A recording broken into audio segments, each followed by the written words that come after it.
Bienvenue mes chers pour ce 48e rendez-vous AFA de l'année. Nous sommes à 4 semaines de la fin de l'année et je vous ai enregistré d'ores et déjà un petit laïus vous expliquant la place de Jupiter, du Sagittaire, de la lettre Guimel dans cette période qui est la nôtre en ce moment, très importante pour amorcer le redémarrage de 2023. Bonjour à vous mes chers et bienvenue pour ce rendez-vous de la semaine AFA dont je vous livre une partie ici en pleine nature. L'automne a été généreux, n'est-ce pas? Comme vous le savez, nous sommes rentrés dans la saison du Sagittaire. Et ce qui est très intéressant et que j'ai envie de partager avec vous, c'est que le Sagittaire, dans la Kabbale, est relié à 2 lettres hébraïques. La lettre Samek, qui est la lettre du Sagittaire, le bouclier, et la lettre Guimel, qui est la lettre de Jupiter, associée à la planète Jupiter. Or, la planète Jupiter est associée évidemment au signe de Jupiter, du Sagittaire. C'est la planète de la chance, de l'expansion, de voir plus grand que soi. Il se trouve que la planète Jupiter dans le cosmos, dans les énergies cosmiques, a fait une énorme rétrogradation là, jusqu'à il y a quelques jours. Et au moment du Sagittaire a enfin cessé sa rétrogradation. Je vous rappelle qu'une rétrogradation, c'est un effet visuel où on a l'impression que la planète retourne, alors que c'est l'axe de rotation qui fait cette sensation-là. Donc en fait, qu'est-ce qui s'est passé? Jupiter reprend ce qu'on appelle une situation stationnaire et va reprendre sa marche en avant. La rétrogradation l'avait ramenée en Poisson, alors qu'au printemps, elle était rentrée en Bélier, et Jupiter en Bélier, c'est le début d'un cycle de 12 ans qui va nous annoncer vraiment 12 années de changement, d'évolution totale. Donc, cette planète qui était rentrée en Bélier au printemps a commencé une rétrogradation qui l'a ramenée en Poisson.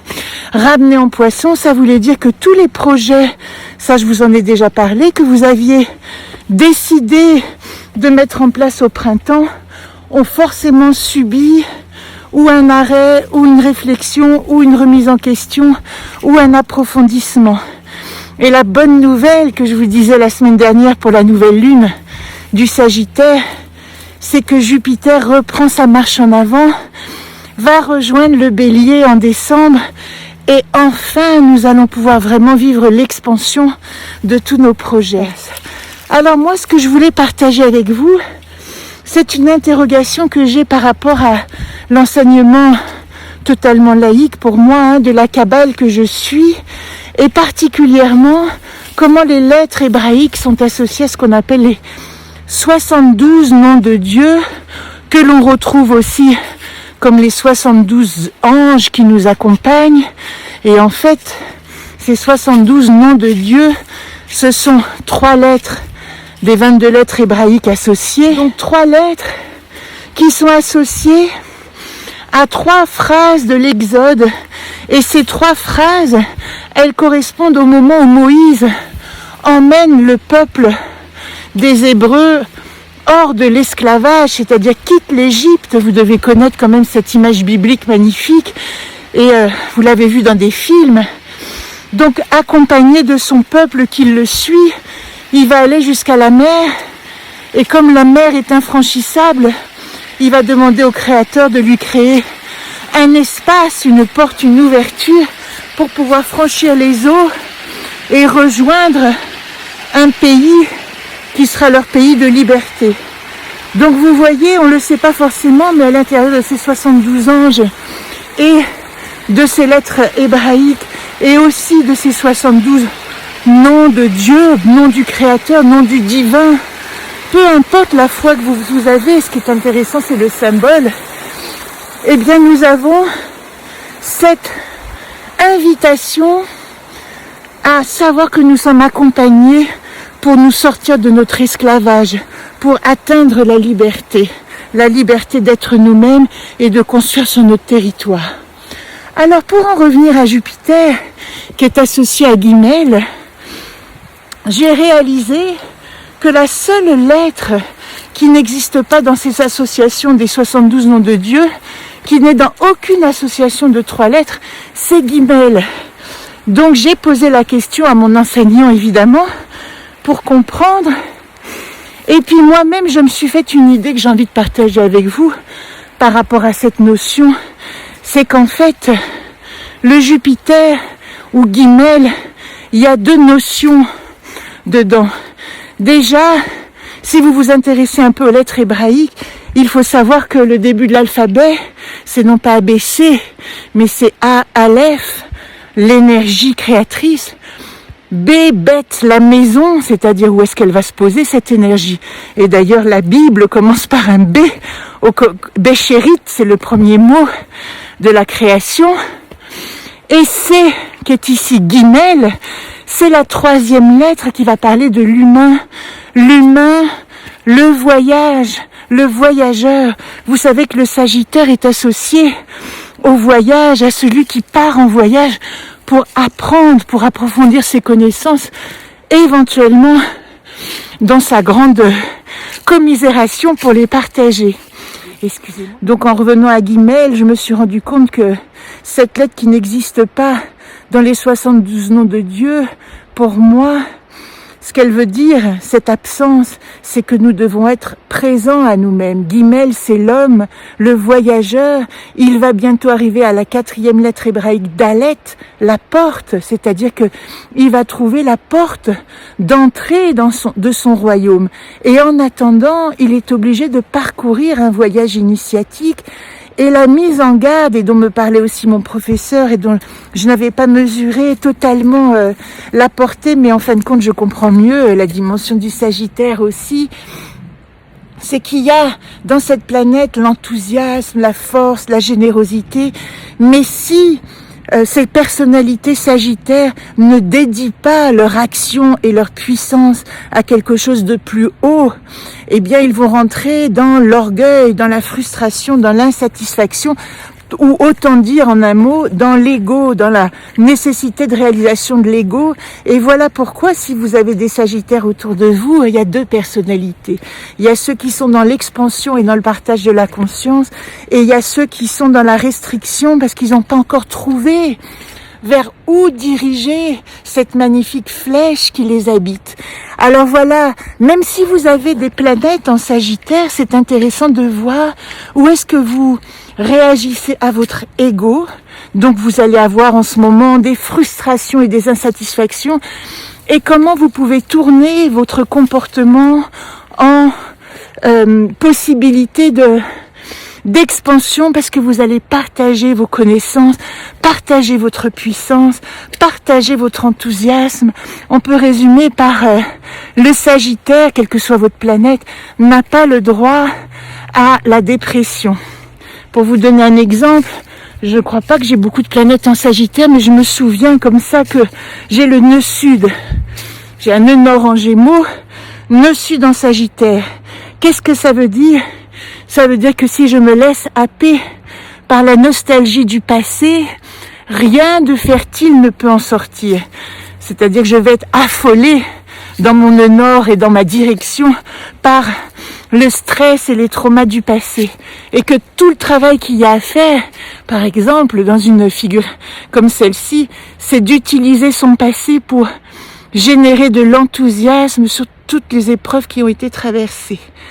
Voilà pour la petite incursion dans Guimel et le Sagittaire. L'année prochaine, j'ai déjà décidé de créer un jeu qui est associé aux 72 noms de Dieu et à la Kabbale et aux 22 lettres hébraïques.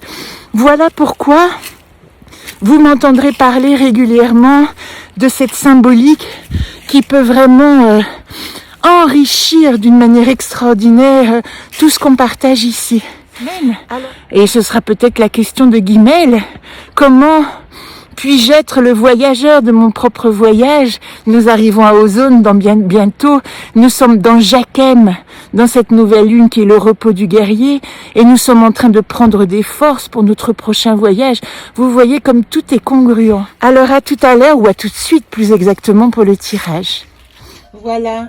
à quoi ça ressemble. Quand vous voulez faire l'expérience d'un tirage, eh bien vous êtes invité à rentrer par cette porte, à vous installer ici et nous faisons le tirage. Ici, en l'occurrence, que vous avez comme témoignage, c'est le dernier tirage d'une personne venue très chère à mon cœur et avec qui nous avons fait les cycles d'incarnation. Les cycles d'incarnation, c'est passionnant parce que nous comprenons comment de 7 ans en 7 ans, nous nous construisons dans nos archétypes. C'est évidemment un travail symbolique, hautement symbolique. Mais les symboles, ils ont la magie de pouvoir vous donner des images, mettre des images sur les pensées. Et du coup, c'est plus facile de formuler et tout à coup de faire venir à votre conscience. C'est ce que je crois avec mon petit jeu. Donc vous voyez, nous avons posé les cartes. Vous avez dans les modes d'emploi toute forme de tirage, le chemin de vie, le lexique en raccourci des cartes, ça c'est très important de l'avoir sous la main quand vous commencez à utiliser les cartes, la mission d'âme essentielle pour comprendre à partir de votre enfant intérieur comment vous allez pouvoir comprendre quel est votre chemin.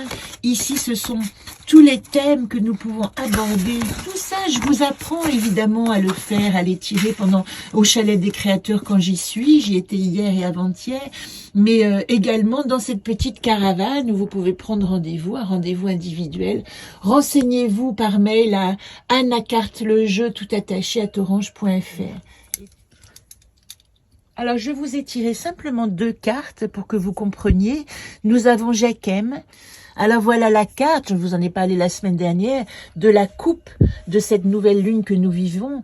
Moi, Jacquem, dessus, dessous, à la renverse. Je récolte le suc de l'ivresse, tourne, roule le paysage, visage, traversé, hier, ici, demain.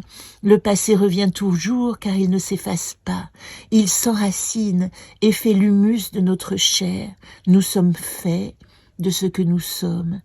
Ainsi, Jacquem, endormi, devient arbre, racine, fleur végétale et repose, puissant de son ensemencement. Dans le monde, ozone, et ozone n'est autre que le voyage. Voilà pourquoi la dimension du Sagittaire et du voyageur est si importante dans cette quinzaine. Avec ozone, je suis ici hors du monde et dans le monde. Fleurs, cardinales, pierres, champs de terre, canne à sucre, nuées d'insectes, odeur d'humus, compagnons gambadants, chaleur généreuse, lumière solaire, étoiles 4 heures, chaloupe, maloya des planètes. Le monde est grand du tout petit en lui. Le monde est fort quand il est multiplié. Le monde est bon quand il est apaisé. Encore et encore, nous sommes au seuil d'un voyage de notre humanité. Et en ce moment, et vous verrez à quel point c'est parlant la semaine prochaine avec ce Mars qui est conjoint à notre Lune en Gémeaux et rétrograde Mars, mais qui nous dit que notre action d'humain prenne un sens dans le monde. C'est ce qui nous est demandé. Alors tout de suite, j'invite Aradia pour cette semaine. Ce serait intéressant de savoir. Aradia, regardez comme c'est beau, nous dit le pèlerinage. Nous sommes dans un temps de quête, de pèlerinage vers nous-mêmes. Et si vous entreprenez ce voyage, comme nous dit Ozone, dans le monde, eh bien c'est un pèlerinage qui va vous conduire à votre nouvelle identité d'humain, donner du sens à notre vie, donner du sens et surtout plus d'humanité pour ce monde de demain, pour cette ère du Verseau qui nous accueille. Alors Isis, elle nous parle de notre intérieur et des profondeurs. Et le nœud d'Isis, qui parle de stabilisation énergétique, nous dit qu'il est temps, en ce moment, de stabiliser nos énergies, pas de les dépenser vers l'extérieur. Un Mars rétrograde n'invite jamais à l'action brutale, mais ici, il peut vous dire que votre action soit une action de réflexion juste, que ce feu martien vous permette de donner de l'énergie à votre pensée pour qu'elle se dirige de manière juste. À la rebelle en nous, et regardez, Mars ici dit, soyez le chasseur, pas le chassé. C'en est fini de la victimisation, de penser que le monde est contre vous. Aujourd'hui, avec ce Jupiter qui arrive et puissant de son courage, la seule chose que vous ayez à penser, c'est de donner votre première place à la dimension qui se présente à vous, de ne pas vous sentir comme une proie des éléments ou une proie de ce qui se passe, mais de devenir celui qui anime, qui active votre propre monde. Ça, c'est le jeu des rebelles, de trouver le courage d'être le premier guerrier pacifique de sa vie. Ici, nous avons l'oracle de Rumi que j'aime énormément parce que l'oracle de Rumi nous parle d'amour. Avec la faveur de Zara, ce qui nous est demandé aujourd'hui, c'est d'activer notre foi et la beauté de ce que nous ressentons à l'intérieur de nous, la beauté de notre âme.